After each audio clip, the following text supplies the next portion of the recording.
বিশিষ্ট সাহাবী রাসূল হযরত ইবনে মাসউদ রাদিয়াল্লাহু তাআলা আনহুর প্রশ্নের জবাবে হুজুর পাক সাল্লাল্লাহু আলাইহি সাল্লাম বলেন, তোমার সৎ ব্যবহারের বেশি হদকার তোমার মাতা। এমনভাবে তিনবার মাতার কথা বললেন, পিতার কথা বললেন চতুর্থবারে। নারীকে আল্লাহ তাআলা নবী এবং সুলতান করেননি, কিন্তু নবীগণ তো মায়ের গর্ভেই জন্মেছে।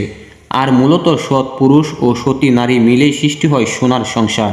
জাতীয় কবি কাজী নজরুল ইসলামও তাই লিখেছেন, এই পৃথিবীতে যা কিছু সুন্দর চিরকল্যাণকর, অর্ধেক করিয়াছে নারী, অর্ধেক তার নর।